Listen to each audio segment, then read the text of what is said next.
I'm Edie Lush and I'm here in the Hub Culture Pavilion in Davos, day 2. Very pleased to be joined by Jeanne Bourgault, President of Internews. Tell me why you're here at Davos. What's the issue you're pursuing?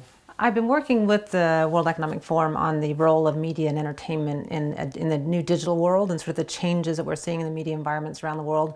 My organization focuses on supporting independent, freedom of expression, independent media in about 56 countries around the world this year. So we are seeing it at many different levels, and so working with the media and entertainment industry is really interesting for us to see what trends are in sort of the developed world. We work in the developing and transitioning world. So watching the trends at the industry level here helps us inform our work around the world. So I know you're working in some really interesting places like Afghanistan. Can you tell me a little bit about that? Afghanistan is our largest program around the world and one that we're particularly proud of because we view the independent media sector, the media sector broadly in Afghanistan, as one of the real success stories, and you don't hear success story very often in the context of Afghanistan.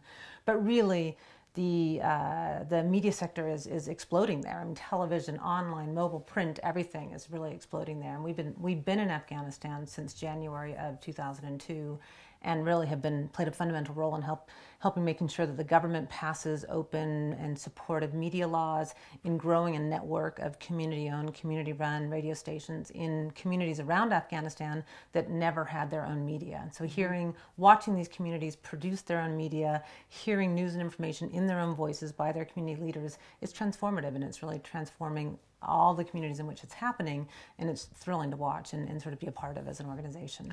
So how does it work? How do you go in and set up a new radio station or a new bit of media there? And we look for sort of, we like to call them, there wasn't a profession of journalism in post-Taliban Afghanistan, and so we really look for radio enthusiasts, people sort of that were interested and understood the importance of news and information to their communities. We help train them on journalism skills. We help get equipment necessary to build a local station. Again, the community owns it and often provides the space necessary, but radio, as you know, is a cheap media, and you can sort of set it up almost anywhere. And so that we train them on sort of managing it, running it, the volunteers, and then it takes off, and it's on their own. They produce local content, we help get them national content, and they serve their communities and what the issues that the community is interested in hearing about. Where else are you working that's sort of new? We've been increasing our presence in Africa, and particularly in the newest country in Africa, and South Sudan is another place where there was a complete void of media, where we're coming in and helping seeding new media outlets to make sure, again, that local issues are covered by local voices. So that's been it's a big project of ours this year. We, like the rest of the world, are watching what's happening in Syria and very anxious for the people of Syria to be able to really sort of express their opinions more freely when a transition happens there. So the Middle East broadly has been an area of focus over the last couple of years with all of the openings, and specifically we're looking to help serve the information needs of the refugees right now, but hopefully to see a transition there sometime soon as well. Do you ever find that you're in conflict with government media laws or with the government? Media can be an uncomfortable industry for a lot of countries around the world.